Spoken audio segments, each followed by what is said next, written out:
الحمد لله نحمده ونستعينه ونستغفره ونؤمن به ونتوكل عليه ونعوذ بالله من شرور أنفسنا ومن سيئات أعمالنا من يهده الله فلا مضل له ومن يضلله فلا هادي له ونشهد أن لا إله إلا الله وحده لا شريك له ونشهد أن سيدنا ومولانا وحبيبنا وشفيعنا محمدا عبده ورسوله أرسله إلى الناس كافة بشيرا ونذيرا وداعيا إلى الله بإذنه وسراجا منيرا صلى الله تعالى عليه وعلى آله وصحبه وبارك وسلم تسليما كثيرا كثيرا وبعد فأعوذ بالله من الشيطان الرجيم بسم الله الرحمن الرحيم ألف لام ميم ذلك الكتاب لا ريب فيه هدى للمتقين الذين يؤمنون بالغيب ويقيمون الصلاة ومما رزقناهم ينفقون والذين يؤمنون بما أنزل إليك وما أنزل من قبلك وبالآخرة هم يوقنون أولئك على هدى من ربهم وأولئك هم المفلحون صدق الله مولانا العظيم. ہمارے قاری صاحب نے سورۃ الزلزال پڑھی ہے، اذا زلزلت الارض زلزالها. اس سورت میں آخرت کا بیان ہے، اور اب رسالت کے بیان کے بعد آخرت کا بیان ہی آنے والا ہے. لیکن آخرت کا بیان شروع کرنے سے پہلے رسالت کے بیان سے جس آیت کا تعلق ہے، والذین یؤمنون بما انزل الیک وما انزل من قبلک، بس یہاں تک رسالت کا بیان ہے. اس میں ایک اشارہ ہے. قرآن کریم میں سے 4 طریقے پر احکام سمجھے جاتے ہیں: عبارت النص سے، اشارت النص سے، دلالت النص سے، اور اقتضاء النص سے. استدلال کر کے جو بات ثابت ہو وہ قرآن کریم ہی کی بات ہوتی ہے. 4 طریقوں سے ثابت ہونے والی بات ایک ہی درجے کی ہوتی ہے. تو اس آیت میں جو عبارت النص ہے وہ تو رسالت کا مسئلہ ہے کہ متقی وہ مسلمان ہیں جو اس وحی پر بھی ایمان رکھتے ہیں، ایمان لاتے ہیں جو وحی آپ کی طرف اتاری گئی ہے، یعنی قرآن کریم اور احادیث شریفہ، اور اس وحی پر بھی ایمان رکھتے ہیں جو آپ سے پہلے اتاری گئی. یہاں آ کر بات خاموشی اختیار کی. بس اس میں اشارہ ہوا کہ نبی پاک صلی اللہ علیہ وسلم پر نبوت پوری ہو گئی، آگے کوئی نبی آنے والا نہیں ہے. اگر آگے کوئی نبی آنے والا ہوتا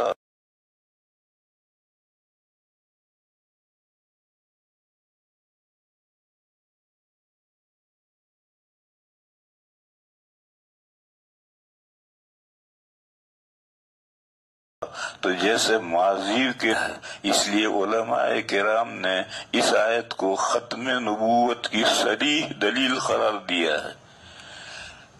اس سے زیادہ صریح دلیل تو سورہ احزاب میں ہے، ما کان محمد ابا احد من رجالکم ولکن رسول اللہ وخاتم النبیین۔ یہ تو اتنی واضح اور صریح دلیل ہے کہ اس سے زیادہ صراحت ممکن نہیں ہے، اور یہ اتنی صریح دلیل تو نہیں ہے مگر یہ بھی صریح ہے، اور یہ اشارت النص سے اس کی صراحت سمجھ میں آتی ہے۔ اس نص کا اشارہ ہے کہ اگر نبی پاک صلی اللہ علیہ وسلم کے بعد کسی طرح کی امتی، ذلی، تشریعی، غیر تشریعی کسی طرح کی بھی نبوت باقی ہوتی تو اس کا تذکرہ یہاں ضرور کیا جاتا، جبکہ ماضی کی تمام وحیوں کا اور تمام رسولوں کا تذکرہ کیا گیا اور حضور کی وحی کا اور حضور کی نبوت کا ذکر کیا گیا، تو آئندہ کی نبوت کا بھی ذکر کیا جاتا، مگر ایسا نہیں ہے۔ بس یہ آیت ختم نبوت کی صریح دلیل ہے۔ میرے بھائیوں، قرآن کریم میں 30 آیتیں ایسی ہیں جو ختم نبوت پر صراحتاً دلالت کرتی ہیں، کوئی عبارت النص سے، کوئی اشارت النص سے، کوئی دلالت النص سے۔ اور احادیث شریفہ میں تو 300 حدیثیں ہیں جو ختم نبوت پر دلالت کرتی ہیں۔ دارالعلوم دیوبند کے سابق شیخ الحدیث حضرت مولانا سید انور شاہ صاحب کشمیری قدس سرہ بڑے لوگوں میں سے گزرے ہیں، ان کی کتاب ہے التصریح بما تواتر فی نزول المسیح۔ اس میں سب حدیث انہوں نے جمع کی ہیں حضرت مسیح علیہ السلام کے نزول کی۔ ان حدیثوں میں ختم نبوت کی بھی ساری حدیثیں جمع کی ہیں، تو 300 حدیثیں ہیں جو ختم نبوت پر دلالت کرتی ہیں، اور 30 آیتیں ہیں جو ختم نبوت پر دلالت کرتی ہیں۔ ان 30 آیتوں میں سے پہلی آیت یہ ہے جس میں اشارہ ہے کہ نبوت حضور پر پوری ہو گئی، آگے نبوت باقی نہیں ہے، ورنہ اس کا تذکرہ یہاں ہوتا۔ یہاں رک کر کے تفسیر کا ایک قاعدہ سمجھنا چاہیے، وہ یہ ہے کہ قرآن کریم کسی بات کو بیان کرتے کرتے خاموش ہو جائے تو یہ حسر کی دلیل ہوتی ہے۔ اس کی مثال دوں میں، قرآن کریم میں یہ مسئلہ آیا ہے کہ اگر کوئی شخص یتیم لڑکیوں کے ساتھ نکاح کر کے مہر میں انصاف نہ کر سکے تو وہ یتیم لڑکیوں سے نکاح کرے ہی نہ، بلکہ یتیم لڑکیوں کے علاوہ جو عورتیں ہیں جو اس کو پسند ہوں ان میں سے 2 سے نکاح کرے، 3 سے کرے، 4 سے نکاح کرے۔ اور یہاں کلام ختم ہو گیا، یہ فرمایا فَإِنْ خِفْتُمْ أَلَّا تُقْسِطُوا فِي الْيَتَامَى فَانكِحُوا مَا طَابَ لَكُم مِّنَ النِّسَاءِ مَثْنَىٰ وَثُلَاثَ وَرُبَاعَ۔ غیر مقلد کہتے ہیں کہ اس میں کوئی کلمہ حسر نہیں ہے کہ 4 ہی عورتیں، ایسا کوئی کلمہ حسر نہیں ہے۔ وہ سمجھتے نہیں، قرآن کریم کے انداز بیان کو سمجھتے نہیں۔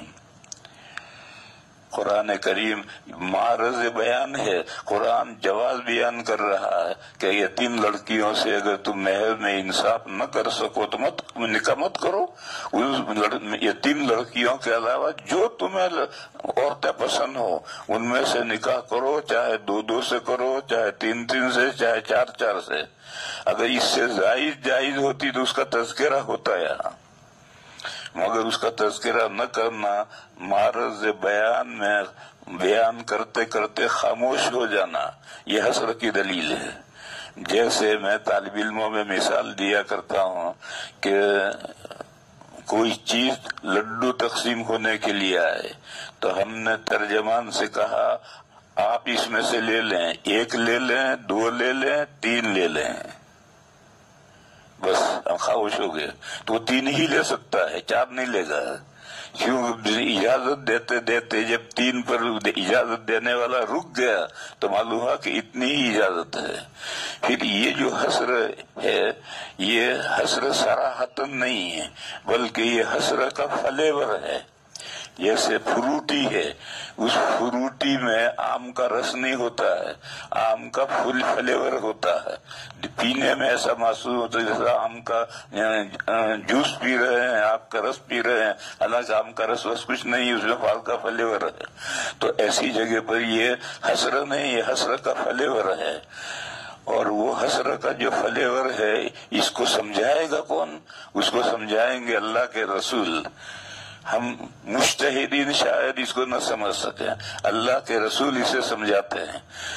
حدیثوں میں ایک واقعہ ہے غیلان کا، وہ مسلمان ہوئے تو ان کے نکاح میں 10 بیویاں تھیں، تو نبی پاک صلی اللہ علیہ وسلم نے فرمایا کہ ان میں سے 4 اپنے نکاح میں روک لو، باقی 6 کو الگ کر دو۔ چنانچہ انہوں نے الگ کر دیا۔ ایک دوسرا واقعہ ہے، اس واقعے میں ایک شخص کے نکاح میں 5 بیویاں تھی، پھر وہ مسلمان ہوئے تو حضور نے ان کو کہا کہ ایک کو الگ کر دو، کوئی بھی 5 میں سے 1 کو الگ کر لو، 4 کو رکھ لو۔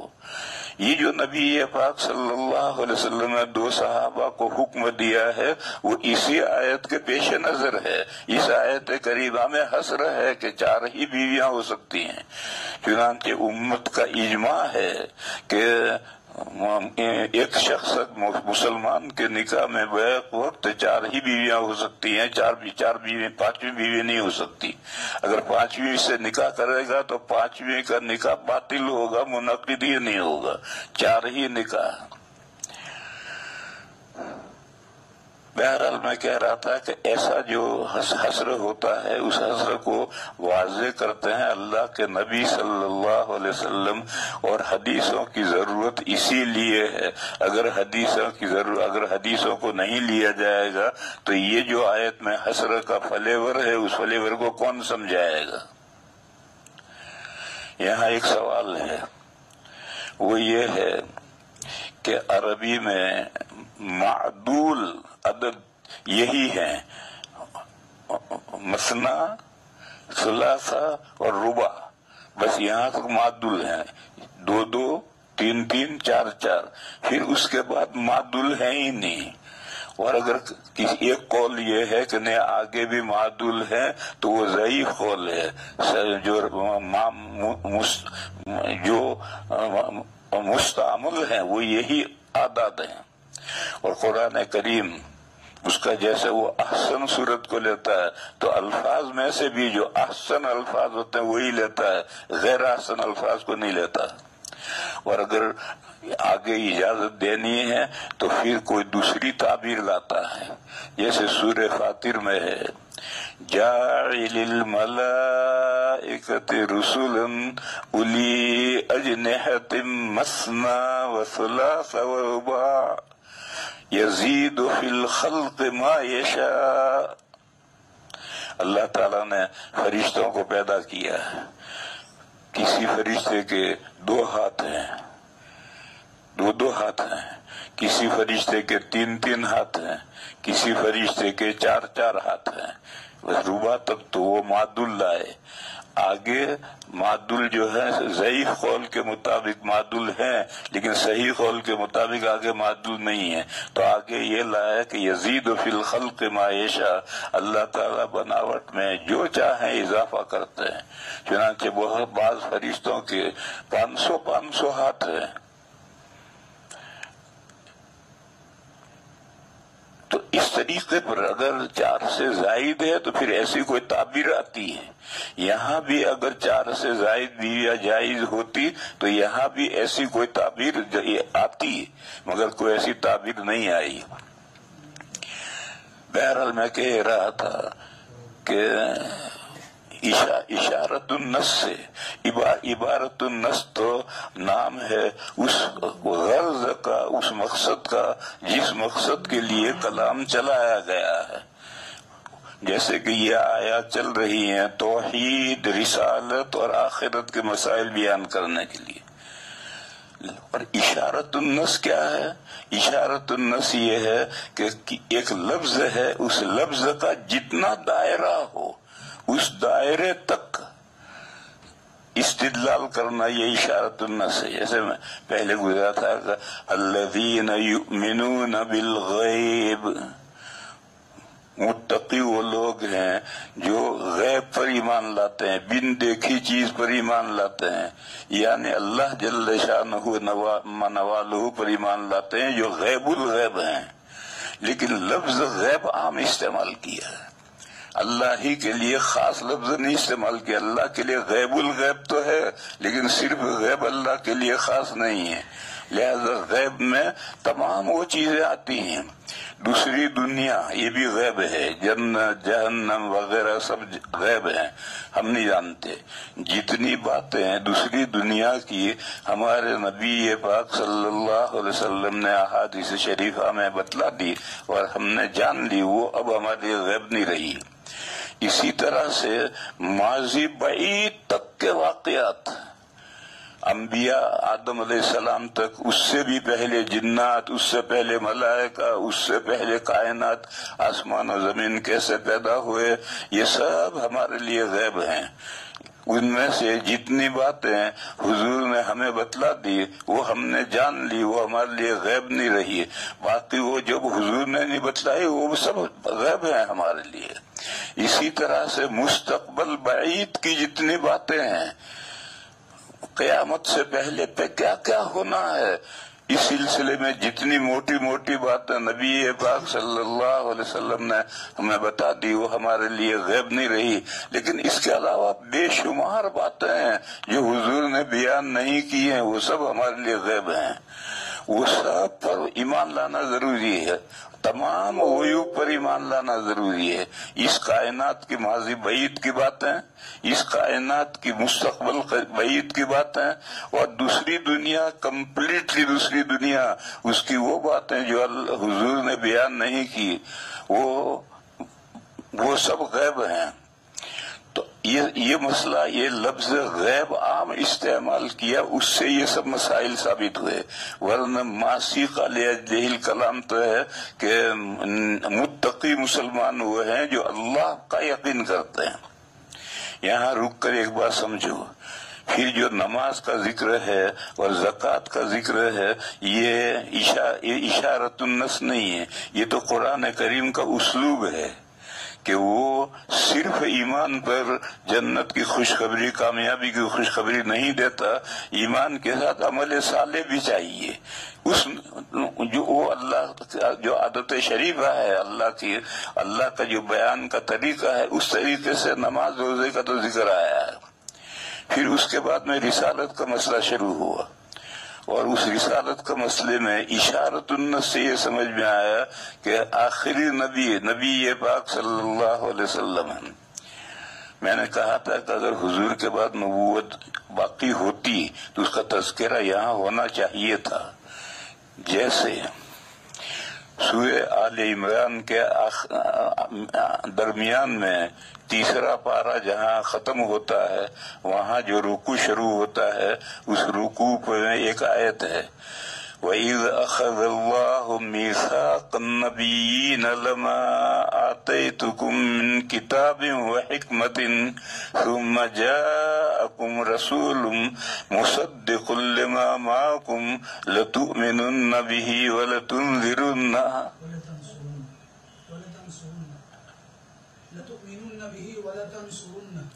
لَيُؤْمِنُنَّ بِهِ وَلَتَنصُرُنَّهُ. عہد الست میں جب تمام انسانوں سے اللہ تعالیٰ نے اپنی ربوبیت کا اقرار لیا ہے، اس وقت اللہ تعالیٰ نے یہ بھی تمام انبیاء سے اقرار لیا تھا کہ میں تمہیں کتاب دوں، تمہیں رسالت دوں، نبوت سے سرفراز کروں. اس کے بعد آخری رسول حضرت محمد مصطفیٰ صلی اللہ علیہ وسلم آئے اور وہ اس حال میں آئے کہ وہ تمہاری نبوت کی اور تمہاری کتابوں کی تصدیق کرتے ہوں، تو تم ان پر ایمان لا کر ان کی مدد کرو گے؟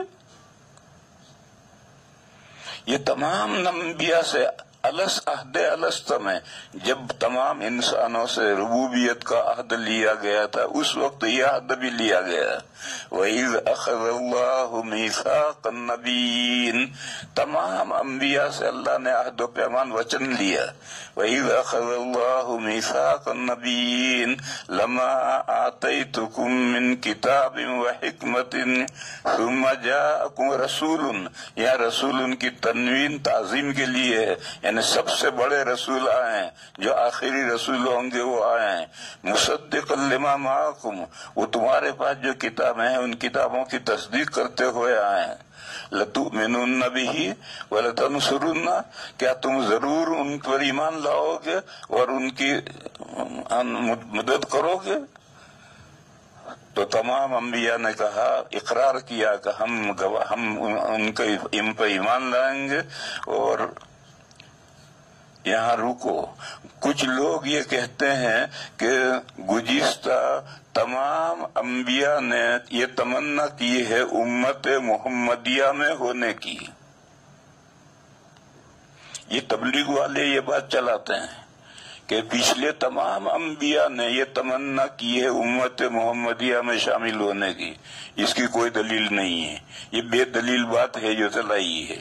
دلیل آیت کریمہ یہ ہے کہ وہ اگر ہوں گے تو وہ تصدیق کریں گے اور مدد کریں گے، اس اعتبار سے وہ اس امت کا فرد بن گئے۔ لیکن یہ کہ انہوں نے تمنا کی کہ اللہ ہمیں نبی نہ بنا، ہمیں کتاب عنایت نہ فرما، ہمیں آخری نبی کا امتی بنا، ایسی کوئی صریح روایت حدیث یا ایسا کچھ نہیں ہے۔ آیت کریمہ یہی ہے کہ اگر تمہارے زمانے میں اگر ایسے نبی آ جائیں تو تم ان پر ایمان لاؤ گے، ان کی مدد کرو گے۔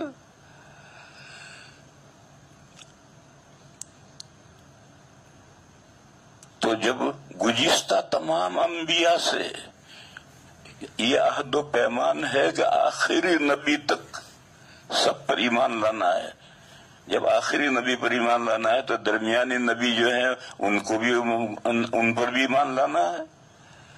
بس اسی طریقے سے اگر حضور پاک صلی اللہ علیہ وسلم کے بعد اگر نبوت کا فیضان باقی ہوتا، جاری ہوتا، قادیانی جو بوگس نبوت کو مانتے ہیں، مرزا غلام احمد قادیانی نبوت کو مانتے ہیں، وہ جاہل مسلمانوں کو، بے خبر مسلمانوں کو یہ کہتے ہیں کہ نبوت رحمت ہے یا زحمت ہے۔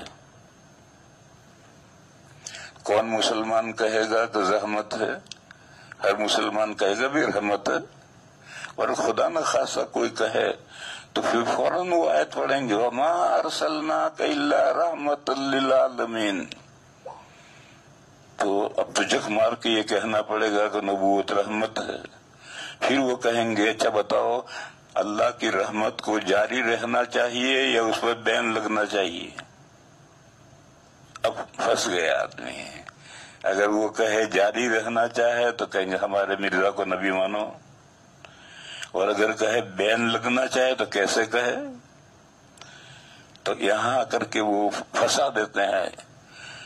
میرے بھائیوں، ان سے پوچھو کہ بارش رحمت ہے یا زحمت ہے؟ زحمت تو کوئی نہیں کہتا۔ وَمِن رحمتہ قرآن میں ہے کہ اللہ نے اپنی مہربانی سے بارش نازل فرمائی ہے۔ بس یہ بتاؤ کہ بارش کب رحمت ہے؟ جب بوقت ضرورت ہو اور بقدر ضرورت ہو تو رحمت ہے، اور بوقت ضرورت نہیں ہوئی، بے وقت نا وقت ہوئی، سارے آم گر گئے تو وہ رحمت کہاں ہوئی؟ تو زحمت ہوگی۔ یا بوقت ضرورت ہوئی مگر برستی رہی ساری فصلیں خراب ہو گئی۔ بقدر ضرورت ہو کر رک جائے تو رحمت ہے، اور بقدر ضرورت سے زیادہ اگر برستی ہی رہے تو پھر وہ زحمت بن جائے گی۔ تو بارش اللہ کی رحمت ہے، بے شک اللہ کی رحمت ہے، لیکن کب رحمت ہے؟ جبکہ بوقت ضرورت ہو اور بقدر ضرورت ہو تو وہ رحمت ہے، ورنہ رحمت نہیں زحمت ہے۔ اسی طریقے سے میرے بھائیوں سمجھنا چاہیے کہ نبوت بے شک رحمت ہے، لیکن کب؟ جب بوقت ضرورت ہو، اور اگر بوقت ضرورت نہ ہو تو پھر وہ زحمت ہے، وہ جھوٹی نبوت ہے، اور جھوٹی نبوت رحمت نہیں ہے، لعنت ہے۔ بوقت ضرورت جب قرآن کریم نازل ہو گیا اور قرآن کریم کا حفظ کا سلسلہ شروع ہوا اور آج تک اس کے زبر زیر میں فرق نہیں آیا، تو جب 1300 سال تک مسلمان انسانیت کے لیے، اللہ کی ہدایت کے لیے یہ قرآن کریم کافی چل رہا تھا، تو اب نئے مرزا کی نبوت کی کیا ضرورت ہے؟ یہ تو بے ضرورت نبوت ہو رہی ہے۔